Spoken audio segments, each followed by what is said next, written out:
Good morning, welcome to morning prime time news. నేను Jyotsna. Details లోకి వెళ్లే కన్నా ముందు హెడ్లైన్స్ ఒకసారి.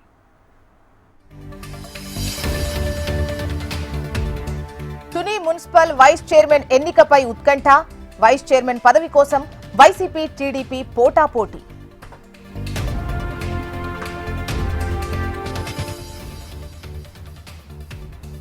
నేడు సుప్రీంకోర్టులో పార్టీ ఫిరాయింపుల కేసు విచారణ ఎదుర్కోనున్న మొత్తం 10 మంది ఎమ్మెల్యేలు.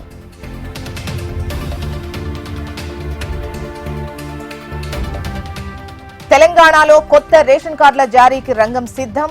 ఎన్నికల కోడ్ అమలులో లేని జిల్లాల్లో కార్డులు జారీ.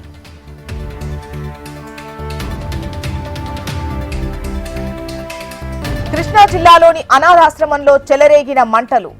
6 విద్యార్థులకు గాయాలు, ఆసుపత్రికి తరలింపు.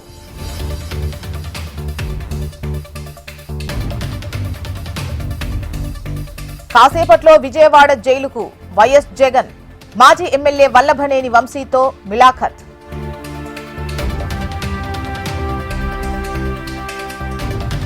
నేటితో ముగియనున్న లడ్డూ కల్తీ నిందితుల కస్టడీ.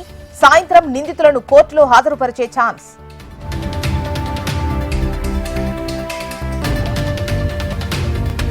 కెనడాలో ప్లేన్ క్రాష్, 18 మందికి గాయాలు, 3 పరిస్థితి విషమం.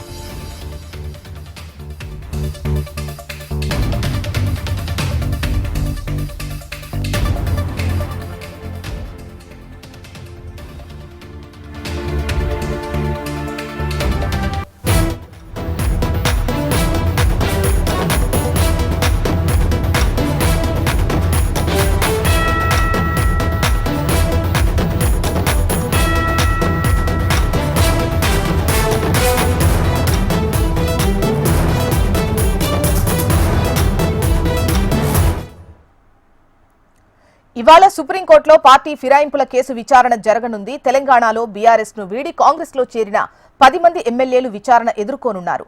సుప్రీంకోర్టులో జరగబోయే విచారణపై ఇరు పార్టీల్లో ఉత్కంఠ నెలకొంది.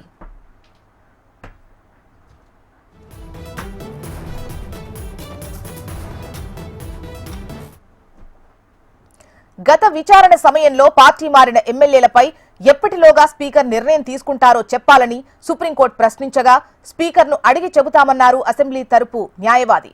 ఇప్పటికే వివరణ ఇవ్వాలని స్పీకర్ నోటీసులు ఇవ్వగా 40 రోజుల సమయం కావాలని సమాధానమిచ్చారు పార్టీ మారిన ఎమ్మెల్యేలు.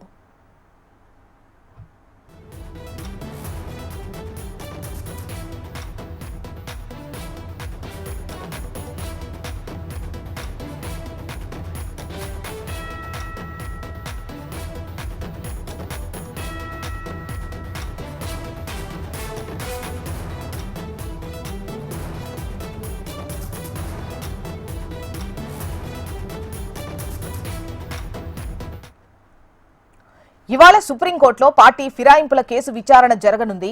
తెలంగాణలో బీఆర్ఎస్ ను వీడి కాంగ్రెస్ లో చేరిన 10 మంది ఎమ్మెల్యేలు ఈ విచారణ ఎదుర్కోనున్నారు. సుప్రీంకోర్టులో జరగబోయే విచారణపై ఇరు పార్టీల్లో ఉత్కంఠ నెలకొంది. అయితే గత విచారణ టైంలో పార్టీ మారిన ఎమ్మెల్యేలపై ఎప్పటిలోగా స్పీకర్ నిర్ణయం తీసుకుంటారో చెప్పాలని సుప్రీంకోర్టు ప్రశ్నించింది. అయితే స్పీకర్ అడిగి చెబుతామన్నారు అసెంబ్లీ తరపు న్యాయవాది. ఇప్పటికే వివరణ ఇవ్వాలని స్పీకర్ నోటీసులు కూడా ఇచ్చారు. అయితే 40 రోజుల సమయం కావాలని సమాధానమిచ్చారు పార్టీ మారిన ఎమ్మెల్యేలు. ఇక డీటెయిల్స్ మనకు ఆర్కే అందిస్తారు. ఆర్కే,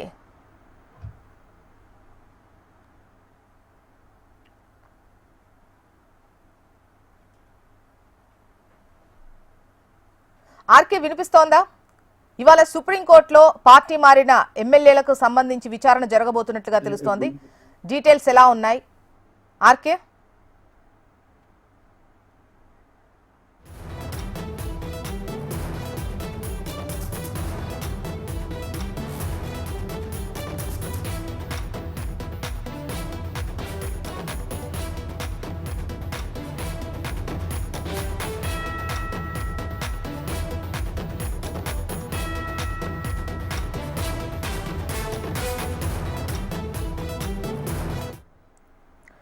ఇవాళ సుప్రీంకోర్టులో పార్టీ ఫిరాయింపుల కేసు విచారణ జరగనుంది.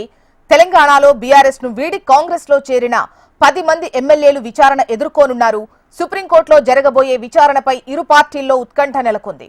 అయితే గత విచారణ సమయంలో పార్టీ మారిన ఎమ్మెల్యేలపై ఎప్పటిలోగా స్పీకర్ నిర్ణయం తీసుకుంటారో చెప్పాలని సుప్రీంకోర్టు ప్రశ్నించగా స్పీకర్ను అడిగి చెబుతామన్నారు అసెంబ్లీ తరపు న్యాయవాది. ఇప్పటికే వివరణ ఇవ్వాలని స్పీకర్ నోటీసులు ఇచ్చారు. అయితే 40 రోజుల సమయం కావాలని సమాధానమిచ్చారు పార్టీ మారిన ఎమ్మెల్యేలు. ఇక మరిన్ని వివరాలు మనకు ఆర్కే అందిస్తారు. ఆర్కే, ఇక పార్టీ మారిన ఎమ్మెల్యేల పరిస్థితి అగమ్య గోచరంగా మారింది. ఎందుకంటే కోర్టులు ఇన్వాల్వ్ కావటం, మరి ఈ నేపథ్యంలో ఒకవైపు బీఆర్ఎస్ కూడా ఈ అంశానికి సంబంధించి తీవ్రమైన ఒత్తిడి తీసుకొస్తుంది కోర్టుల మీద. మరి బీఆర్ఎస్ పార్టీ నుంచి కాంగ్రెస్ లోకి పార్టీ మారినటువంటి ఎమ్మెల్యేలపై అనర్హత వేటు వేయాలని చెప్పేసి బీఆర్ఎస్ స్ట్రాంగ్ గా వాదిస్తుంది. ఈ నేపథ్యంలో సుప్రీంకోర్టులో పిటిషన్ వేశారు. సుప్రీంకోర్టు ధర్మాసనం జస్టిస్ గవాయ్ నేతృత్వంలోని ధర్మాసనం ఈ కేసును విచారిస్తుంది. అయితే ఈ సందర్భంగా ఎమ్మెల్యేల అంశంపై స్పీకర్ ఎందుకు డెసిషన్ తీసుకోవట్లేదు, స్పీకర్ డెసిషన్ తీసుకోవడంలో జాప్యం జరగడంపై సర్వోన్నత న్యాయస్థానం తీవ్రమైన ఆగ్రహం వ్యక్తం చేసింది. అయితే ఇక్కడ చూడాల్సిన అంశం ఏంటంటే, స్పీకర్ కూడా అడిగింది ఇన్ని రోజుల సమయం కావాలి మీకు, 40 రోజుల సమయం స్పీకర్ తరఫున లాయర్లు అడిగారు. మరి దీనికి సంబంధించి ధర్మాసనం ఎమ్మెల్యే అంటే దీని ఇప్పటికే చాలా సమయం దాటింది, అయినా సరే డెసిషన్ తీసుకోలేదు. ఎందుకు ఇంత డిలే అవుతుంది, ఇంకా ఎంత సమయం కావాలి మీకంటూ వ్యాఖ్యలు చేయడం జరిగింది. ఈ నేపథ్యంలోనే కొంత అసంతృప్తి అనేది సర్వోన్నత న్యాయస్థానం నుంచి వచ్చింది. మరి దానికి ఈ స్పీకర్ కూడా ఎమ్మెల్యేలకు నోటీసులు జారీ చేశామని చెప్పడం జరిగింది. మరి ఎమ్మెల్యేల నుంచి సమాధానం రావాలి, వచ్చిన తర్వాత స్పీకర్ డెసిషన్ తీసుకోవాలి. అయితే ఇక్కడ కీలకమైన అంశం ఏంటంటే, న్యాయ వ్యవస్థకు శాసన వ్యవస్థకు మధ్య ఎప్పుడు వాగ్వివాదం జరుగుతూనే ఉంటది. అంటే శాసన వ్యవస్థలో సర్వోన్నత అధికారి సుప్రీం పవర్ వచ్చి స్పీకర్ డెసిషన్ తీసుకుంటారు. ఒక ఎమ్మెల్యే అనర్హత వెయ్యాలి అంటే దానిలో న్యాయ వ్యవస్థ సుప్రీం కోర్టు కానీ హైకోర్టు కానీ ఇన్వాల్వ్ అవటాన్ని శాసన వ్యవస్థ ఎట్టి పరిస్థితులు కూడా సహించదు. మరి ఈ తరహా న్యాయ వ్యవస్థకు శాసన వ్యవస్థకు మధ్య ఎప్పుడు జరుగుతూనే ఉంటది. అయితే ఫైనల్ సుప్రీం పవర్ ఇచ్చి స్పీకర్ అని చెప్పాలి. అటు లోక్సభ కానీ ఇటు రాష్ట్రాల్లో శాసనసభ స్పీకర్ కానీ వీళ్ళే సుప్రీం పవర్. వీళ్ళు ఎట్టి పరిస్థితుల్లో కూడా కోర్టుల జోక్యాన్ని కొంతవరకు మాత్రమే ఆమోదిస్తారు. మరి అక్కడికంటే ఎక్కువ ఒత్తిడి చేస్తే మాత్రం విచక్షణ అధికారాలు ఉంటాయి కాబట్టి తమ విచక్షణ అధికారాన్ని ఉపయోగిస్తారు స్పీకర్స్. అయితే ఈ నేపథ్యంలో సర్వోన్నత న్యాయస్థానంలో ఈ రోజు జరగబోతుంది విచారణ. 10 మంది ఎమ్మెల్యేలపై కోర్టు వేటు వేస్తుందా, ఏం ఇస్తుందా చూడాలి. ఎందుకంటే గతంలో ఉత్తరాఖండ్ విషయంలో కానీ ఇంకా కొన్ని రాష్ట్రాల విషయంలో సర్వోన్నత న్యాయస్థానం కీలకమైన నిర్ణయం తీసుకుంది. ముఖ్యమంత్రి ఈ ఎంపిక అవిశ్వాస తీర్మానం అంశానికి సంబంధించి ఉత్తరాఖండ్ లో గతంలో ఎమ్మెల్యేలు ఇలాగే పార్టీలు మారినప్పుడు ఆ ఎమ్మెల్యేలు ఓటింగ్లో పాల్గొనకుండా కోర్టు ఆర్డర్స్ ఇచ్చింది. ఈ నేపథ్యంలో అక్కడ ప్రభుత్వం కుప్పకూలే పరిస్థితి అయితే ఏర్పడింది. మరి ఆ రకంగా ఏంటంటే ఈ ఎమ్మెల్యేల విషయంలో కోర్టు తీర్పులు ఎంతవరకు, సర్వోన్నత న్యాయస్థానం తీర్పులు ఎంతవరకు శాసన వ్యవస్థ యాక్సెప్ట్ చేస్తుంది అనేది కూడా కొంత నిపుణులలో కూడా చర్చించుకుంటున్నారు. అయితే సుప్రీం కోర్టు వీళ్ళ మీద వేటు వేసేయండి, వీళ్ళని అనర్హులుగా ప్రకటించండి అని చెప్పేసి ఇమీడియట్ గా డెసిషన్ తీసుకుంటుందా, మళ్ళీ స్పీకర్ కి సమయం ఇస్తుందా అనేది చూడాలి. మరి ఒకవేళ అనర్హత వేటు వేసేయండి అంటే స్పీకర్ అనర్హత వేటు వేస్తారా, లేదంటే తన విచక్షణ అధికారాన్ని ఉపయోగించుకొని టైం తీసుకుంటారా అనేది కూడా చూడాలి. ఎందుకంటే మొదటి నుంచి కూడా ఈ రెండు శాసన వ్యవస్థకి న్యాయ వ్యవస్థలకి మధ్య ఎప్పుడు పోరాటం జరుగుతూనే ఉంటుంది. Right RK.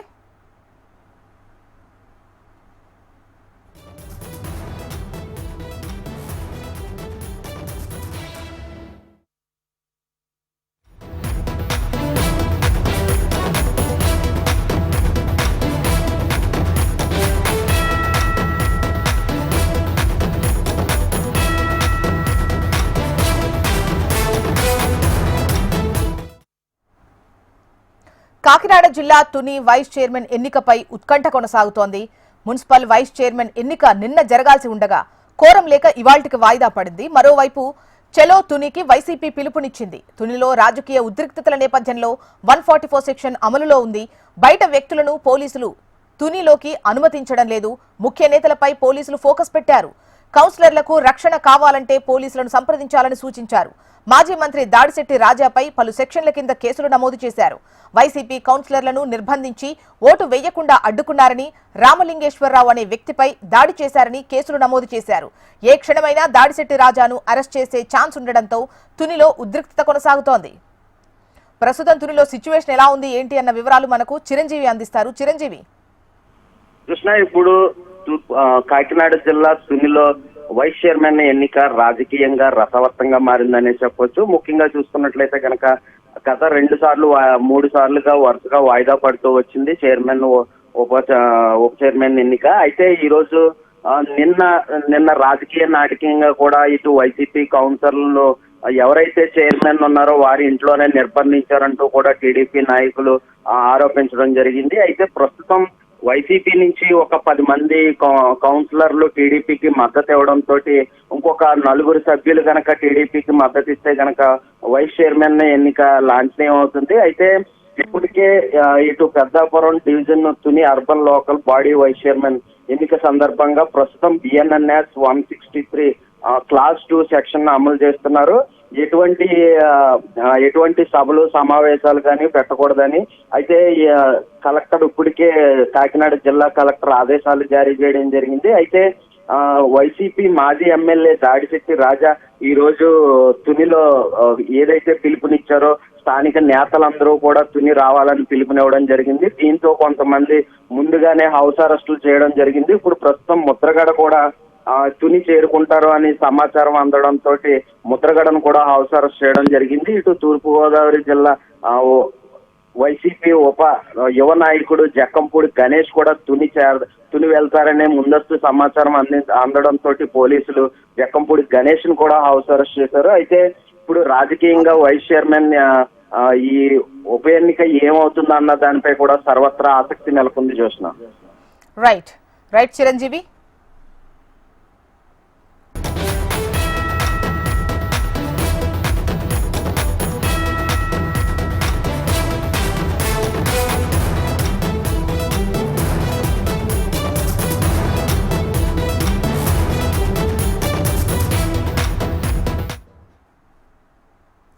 తెలంగాణలో కొత్త రేషన్ కార్డుల జారీ ప్రక్రియకు రంగం సిద్ధమైంది.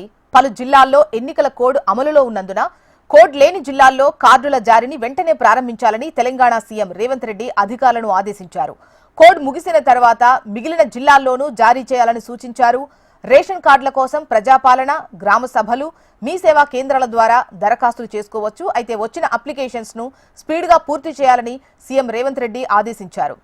మరోవైపు రేషన్ కార్డుల కోసం మీ సేవా కేంద్రాల వద్ద రద్దీ నెలకొంది. ప్రజాపాలన, గ్రామ సభల్లో కొత్త రేషన్ కార్డుల కోసం ప్రభుత్వం దరఖాస్తులు స్వీకరించింది. అయితే ఇటీవలే మీ సేవా కేంద్రాల నుంచి కూడా దరఖాస్తులు స్వీకరిస్తోంది. అయితే గ్రామ సభల్లో దరఖాస్తులు ఇచ్చిన వారు మళ్లీ కొత్తగా దరఖాస్తు చేయాల్సినటువంటి అవసరం లేదని ప్రభుత్వం చెబుతోంది. రేషన్ కార్డులో కొత్త పేర్లను చేర్చడం, మార్పులు చేయడం కోసం మీ సేవా కేంద్రాలకు వెళ్లాలని సూచిస్తోంది. కొత్తగా పెళ్లై కుటుంబం నుంచి వేరుపడ్డవారు కొత్త రేషన్ కార్డు కోసం దరఖాస్తు చేసుకోవాలంటే ప్రస్తుతం ఉన్న కార్డులో పేర్లను డిలీట్ చేసుకోవచ్చు. దీనికోసం తహసీల్దార్ను సంప్రదించవచ్చు. ఇక రేషన్ కార్డుల జారీకి సంబంధించి పూర్తి డీటెయిల్స్ మనకు అశోక్ అందిస్తారు. అశోక్. జోష్న, మనం చూస్తున్నాం నిన్నంతా కూడా అయితే సీఎం రేవంత్ రెడ్డి కీలక సమావేశం నిర్వహించారు. పౌర సరఫరాల అధికారులతో నిర్వహించిన సమీక్ష సమావేశంలో మంత్రి ఉత్తమ్ కుమార్ రెడ్డి కూడా పాల్గొన్నారు. అలాగే సిఎస్ శాంతి కుమార్, ఇతర అధికారులు పాల్గొన్నారు. ప్రధానంగా రాష్ట్ర వ్యాప్తంగా ఎదురు చూస్తున్నటువంటి లక్షలాది మంది ఎదురు చూస్తున్నటువంటి రేషన్ కార్డులకు సంబంధించి తక్షణమే ఇచ్చేందుకు నిర్ణయం తీసుకోవాలని చెప్పేసి దీన్ని అమలు పరచాలని చెప్పేసి కూడా సీఎం రేవంత్ రెడ్డి ఆదేశించారు. ప్రధానంగా రాష్ట్ర వ్యాప్తంగా దాదాపు 90 లక్షల రేషన్ కార్డు ప్రస్తుతం ఉన్నాయి. అలాగే ప్రజాపాలన, గ్రామ సభలు, మీ సేవల ద్వారా వచ్చినటువంటి రేషన్ కార్డులకు సంబంధించినటువంటి అప్లికేషన్ కనుక చూసినట్లయితే 40 లక్షల వరకు. సో ఈ క్లారిటీకి సంబంధించి ఖచ్చితంగా తీసుకోవాల్సిన అవసరం ఉంది. ఎందుకంటే సమగ్ర కులగణన సంబంధించి 1,20,00,000 కుటుంబాలు ఉన్నాయి. కానీ దానికి మించి రేషన్ కార్డులు ఉన్నాయి కనుక సో వాటికి సంబంధించినటువంటి వాటి విషయంలో జాగ్రత్తగా వచ్చినటువంటి అప్లికేషన్ సంబంధించి ఖచ్చితంగా పరిశీలన జరిపి ఇవ్వాలని చెప్పేసి సీఎం రేవంత్ రెడ్డి ఆదేశించారు. ప్రధానంగా ప్రస్తుతం ఎమ్మెల్సీ ఎన్నికలకు సంబంధించి దాదాపు ఉమ్మడి 7 జిల్లాల్లో ఎమ్మెల్సీ ఎన్నికల కోడ్ ఉంది. సో మిగతా 3 జిల్లాలకు సంబంధించి తక్షణమే రేషన్ కార్డులు ఇచ్చేందుకు ముమ్మరంగా ఏర్పాటు చేయాలని చెప్పి సీఎం రేవంత్ రెడ్డి ఆదేశించారు. హైదరాబాద్, ఉమ్మడి రంగారెడ్డి, ఉమ్మడి మహబూబ్నగర్ జిల్లాలో ప్రస్తుతం ఈ ప్రక్రియ ఇవాళ నుంచే మొదలు కాబోతుంది. ప్రధానంగా గ్రామ సభలు కావచ్చు, ప్రజాపాలన కావచ్చు, మీ సేవ కేంద్రాలకు సంబంధించి ఇప్పటికే అప్లికేషన్ పెట్టున్నారు. మరోవైపు తాజాగా మనం చూసిన గ్రామ సభల్లో తమకు రేషన్ కార్డు రాలేదని చెప్పేసి కూడా చాలా చోట్ల కూడా ఆందోళన వ్యక్తం చేశారు. ఈ నేపథ్యంలో మీ సేవ కేంద్రాల దగ్గర పెద్ద ఎత్తున కూడా క్యూ లైన్ ఉన్నటువంటి పరిస్థితి సీఎం రేవంత్ రెడ్డి దృష్టికి వచ్చింది. సో గ్రామ సభలు కావచ్చు, ప్రజాపాలన కావచ్చు, మీ సేవ కేంద్రాల్లో వచ్చినటువంటి మొత్తం అప్లికేషన్లను కూడా ఫిల్టరైజ్ చేసి రేషన్ కార్డులకు సంబంధించి పూర్తిగా లబ్ధిదారులకు అందించే ప్రక్రియను వేగవంతం చేయాలని చెప్పి సీఎం రేవంత్ రెడ్డి ఆదేశించారు. ఈ నేపథ్యంలో దాదాపు 10 నుంచి 15 లక్షల వరకు కొత్త రేషన్ కార్డులకు సంబంధించినటువంటి ప్రక్రియ ఇవాళ నుంచే ఇచ్చే ప్రక్రియ మొదలు కాబోతుంది. జోష్న. రైట్ అశోక్.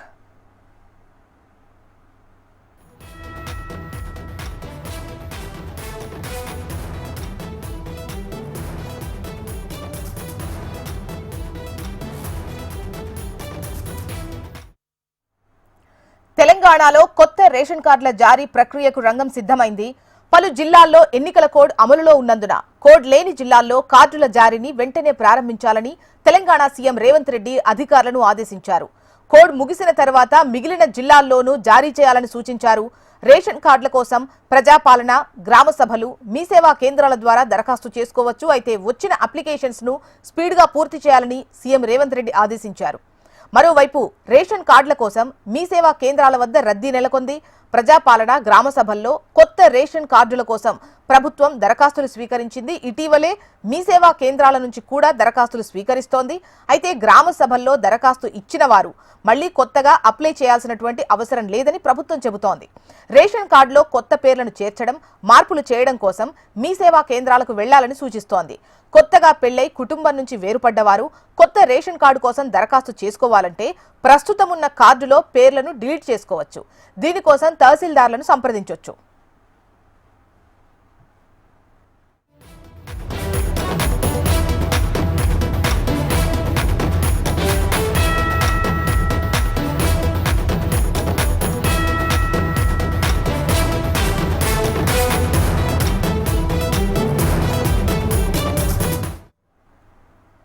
విజయవాడ సబ్ జైలులో రిమాండ్ ఖైదీగా ఉన్న మాజీ ఎమ్మెల్యే వల్లభనేని వంశీతో ఇవాళ వైసీపీ అధినేత జగన్ మిలాఖత్ కానున్నారు.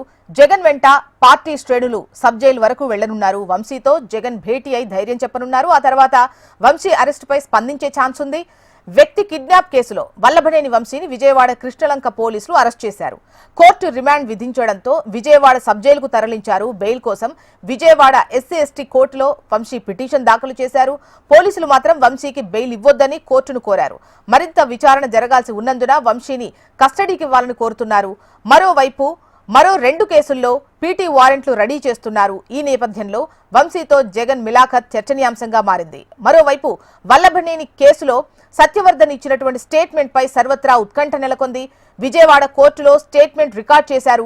టీడీపీ కార్యాలయంపై దాడి కేసులో సత్యవర్ధన్ ఫిర్యాదుదారుగా ఉన్నారు. ఇవాళ సత్యవర్ధన్ వాంగ్మూలం కోర్టు ముందుంచనున్నారు. పూర్తి డీటెయిల్స్ మనకు ఏపీ కోఆర్డినేటర్ రాజేష్ అందిస్తారు.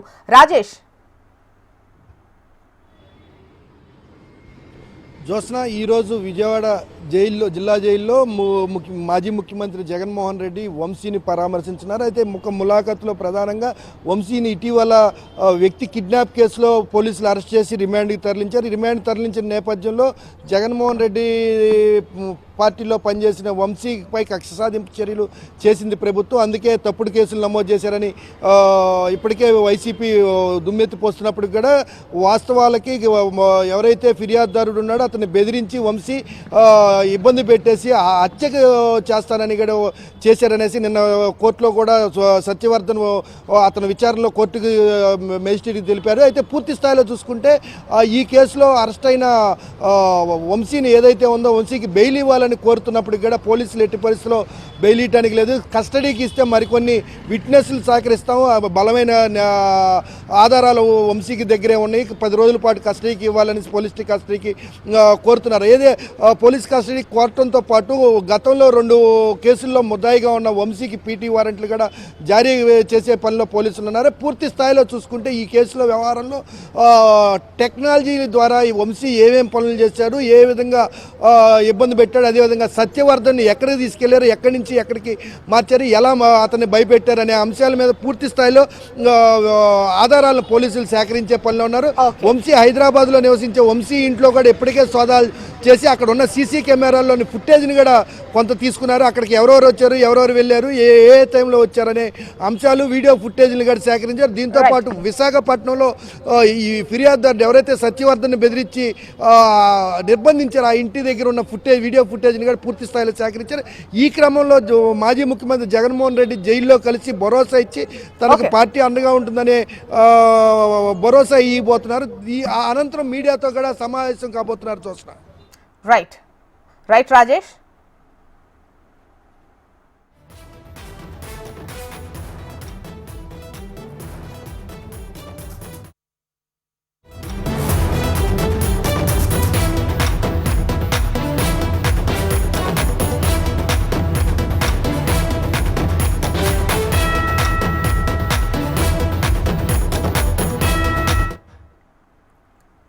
తిరుమల కల్తీ నెయ్యి వ్యవహారంలో స్పెషల్ ఇన్వెస్టిగేషన్ టీం విచారణ కొనసాగుతోంది.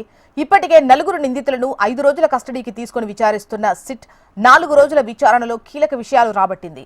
నేటితో నిందితుల కస్టడీ ముగియడంతో వారిని విచారణ అనంతరం జడ్జి ముందు హాజరుపరచనున్నారు. అయితే 4 రోజుల పాటు జరిగిన విచారణలో కొన్ని ప్రశ్నలకు నిందితులు మౌనంగా ఉన్నట్లు తెలుస్తోంది. ఈ నేపథ్యంలో కస్టడీ పొడిగించాలని సిట్ అధికారులు కోర్టును కోరనున్నారు.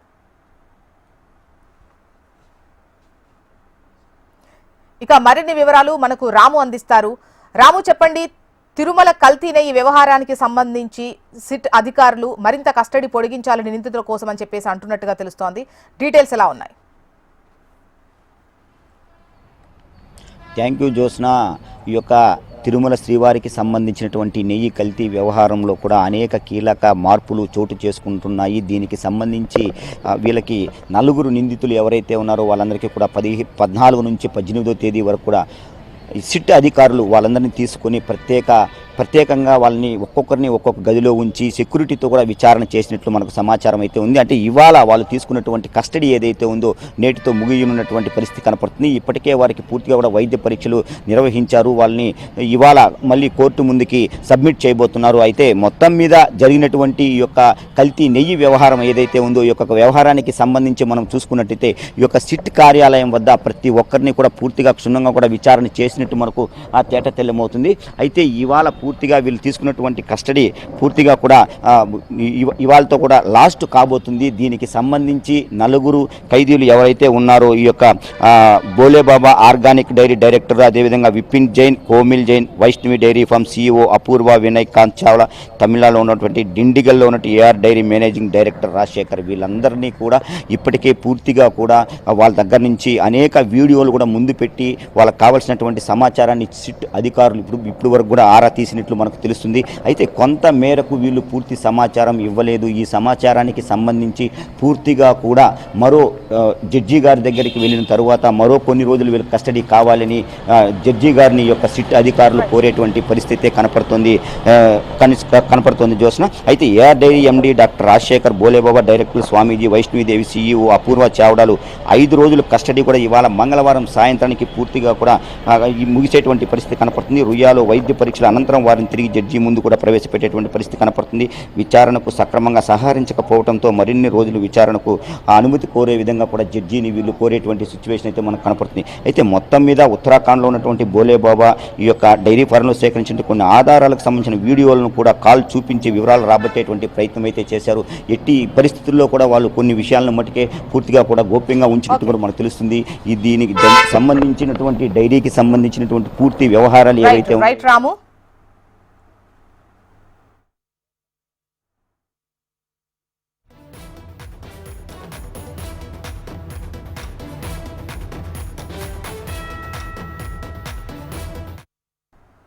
ఇవే బులెటిన్ డీటెయిల్స్. అప్డేట్స్ కోసం చూస్తూనే ఉండండి HM TV. వార్త ఆగదు, నిజం దాగదు.